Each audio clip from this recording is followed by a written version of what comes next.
انسانی کا ایک ایسا راز جو آج بھی جغرافیہ دانوں کے لیے ایک حل طلب معمہ ہے۔ کیا زمین کے کسی کونے پر واقعی لوہے اور تانبے کی کوئی ایسی دیوار موجود ہے جو آج ہماری سیٹلائٹس کی نظروں سے اوجھل ہے؟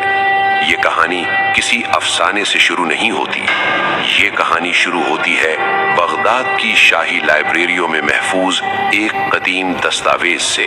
یہ سن 227 ہجری کا واقعہ ہے۔ بغداد کی عظیم سلطنت کے حکمران الواثق باللہ نے ایک بھیانک خواب دیکھا، ایک ایسا خواب جس نے اس وقت کی سپر پاور کے بادشاہ کو لرزا کر رکھ دیا۔ اس نے دیکھا کہ ذوالقرنین کی تعمیر کردہ وہ عظیم دیوار جو دنیا کو یاجوج ماجوج کے فتنے سے بچائے ہوئے ہے، وہ ٹوٹ رہی ہے۔ مشہور مورخ ابن خرداد بہ اپنی شہرہ آفاق کتاب المسالک والممالک میں لکھتے ہیں کہ بادشاہ کی نیند اڑ چکی تھی۔ اسے کسی ایسے شخص کی تلاش تھی جو صرف جنگجو نہ ہو بلکہ ایک محقق بھی ہو، جو تلوار سے زیادہ زبانوں اور نقشوں پر عبور رکھتا ہو، اور اس طرح تاریخ کے سب سے بڑے ایکسپیڈیشن کے لیے سلام الترجمان کا انتخاب کیا گیا۔ سلام کوئی عام درباری نہیں تھا۔ تاریخ کی مستند کتابیں بتاتی ہیں کہ وہ 30 مختلف زبانیں روانی سے بول سکتے تھے۔ اس دور میں جب گوگل میپس کا وجود نہیں تھا، سلام وہ شخص تھے جو ستاروں کی چال دیکھ کر راستہ نکالتے تھے۔ بادشاہ نے سلام کو بلایا اور کہا، مجھے خبر ملی ہے کہ دیوار میں شگاف پڑ گیا ہے۔ میں چاہتا ہوں کہ تم خود جاؤ، اپنی آنکھوں سے دیکھو اور مجھے خبر لا کر دو۔ ابن خرداد بیہ کے مطابق اس مشن کے لیے سلام کو 5000 دینار نقد دیے گئے۔ 50 طاقتور مردوں کا انتخاب کیا گیا اور ہر مرد کو 1000 درہم اور 1 سال کا راشن دیا گیا۔ یہ صرف ایک سفر نہیں تھا، یہ موت کے منہ میں چھلانگ لگانے کے مترادف تھا۔ سلام نے جو راستہ اختیار کیا وہ آج بھی محققین کے لیے بحث کا موضوع ہے۔ وہ سامرا سے نکلے، آرمینیا پہنچے اور وہاں سے شمال کی طرف قفقاز کے دشوار گزار پہاڑوں میں داخل ہو گئے۔ جیسے جیسے قافلہ شمال کی طرف بڑھ رہا تھا، دنیا بدل رہی تھی۔ یہ خضر کا علاقہ تھا، یہاں سے آگے کا راستہ نامعلوم تھا۔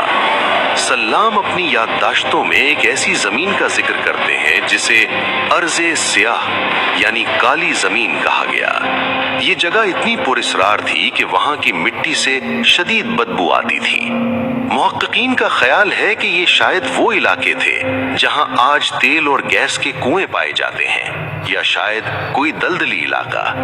سلام لکھتے ہیں، ہمیں حکم دیا گیا کہ ہم اپنی ناک پر سرکہ لگا کر رکھیں، ورنہ وہ زہریلی ہوا ہمیں مار ڈالتی۔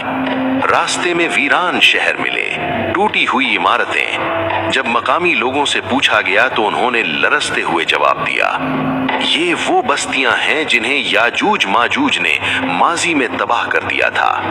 یہاں ہر قدم پر خوف کا سایہ تھا۔ 16 مہینے، جی ہاں 16 مہینے مسلسل سفر کرنے کے بعد وہ اس مقام پر پہنچے جسے آج ہم آئرن گیٹ یعنی لوہے کا دروازہ کہتے ہیں۔ یہ وہ لمحہ تھا جس کے لیے یہ سفر کیا گیا تھا۔ سلام و ترجمان ایک پہاڑی درے کے سامنے کھڑے تھے۔ 2 بلند و بالا پہاڑوں کے درمیان ایک دیو ہیکل مصنوعی رکاوٹ۔ یہاں ہمیں رک کر سلام کی دی ہوئی تفصیلات کا سائنسی جائزہ لینا ہوگا، کیونکہ اکثر لوگ اسے دیوار چین سمجھنے کی غلطی کرتے ہیں، مگر سلام کی رپورٹ کچھ اور ہی بیان کرتی ہے۔ سلام نے دیکھا کہ دیوار پتھروں کی نہیں بلکہ لوہے کی بڑی بڑی اینٹوں سے بنی تھی، اور ان اینٹوں کو جوڑنے کے لیے پگھلا ہوا تانبا استعمال کیا گیا تھا۔ یہ بالکل وہی ٹیکنالوجی ہے جس کا ذکر قرآن مجید کی سورہ کہف میں آیا ہے۔ دروازے کی چوڑائی 150 ہاتھ تھی۔ اس پر ایک عظیم الشان قفل لگا ہوا تھا جس کی لمبائی 7 ہاتھ تھی۔ لیکن سلام صرف دیکھنے نہیں گئے تھے، وہ پرکھنے گئے تھے۔ انہوں نے اپنی جیب سے ایک چاقو نکالا اور دروازے کی سطح کو کھرچنا شروع کیا۔ جب چاقو کی نوک پر سرخ اور سیاہ برادہ جمع ہوا تو یقین ہو گیا کہ یہ لکڑی یا پتھر نہیں، یہ خالص لوہا اور تانبا ہے۔ سلام نے وہاں کے قلعے کے نگہبانوں سے پوچھا، کیا تم نے ان مخلوقات کو دیکھا ہے؟ دیوانوں نے جواب دیا، نہیں، لیکن ہم ہر جمعے کو ہتھوڑے سے اس دروازے پر ضرب لگاتے ہیں اور دوسری طرف سے ہمیں شور سنائی دیتا ہے۔ سلام نے تصدیق کی کہ دیوار ابھی ٹوٹی نہیں ہے، شگاف کی خبر جھوٹی تھی۔ مگر سوال یہ پیدا ہوتا ہے کہ سلام نے جو دیکھا وہ آج کہاں ہے؟ جدید جغرافیہ دان اور مورخین 3 نظریات پیش کرتے ہیں۔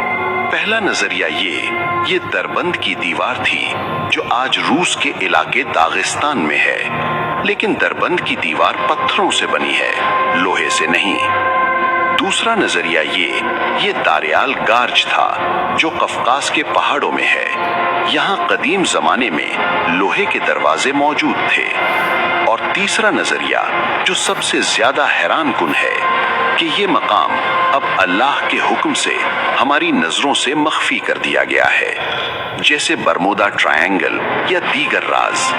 شاید یہ مقام کسی اور ڈائمنشن میں ہے۔ مشہور جغرافیہ دان الادریسی نے اپنے نقشے میں اس دیوار کو دکھایا ہے، مگر ابن خلدون جیسے محققین نے اس واقعے پر سوالات بھی اٹھائے ہیں۔ واپسی کا سفر جانے سے زیادہ ہولناک تھا۔ سلام کے ساتھی بیمار ہو کر مرنے لگے۔ 50 میں سے صرف 14 لوگ زندہ بچ کر سامرا واپس پہنچے۔ سلام الترجمان نے وہ رپورٹ بادشاہ کے سامنے پیش کی جو آج بھی تاریخ کی کتابوں میں محفوظ ہے۔ بادشاہ الواثق باللہ جو موت سے ڈرتا تھا کچھ عرصہ بعد فوت ہو گیا، مگر سلام کا کارنامہ زندہ رہا۔ ہمیں نہیں معلوم کہ وہ دیوار آج کس حال میں ہے، لیکن سلام الترجمان کی کہانی ہمیں یہ سبق دیتی ہے کہ انسان کی جستجو اسے دنیا کے آخری کنارے تک لے جا سکتی ہے۔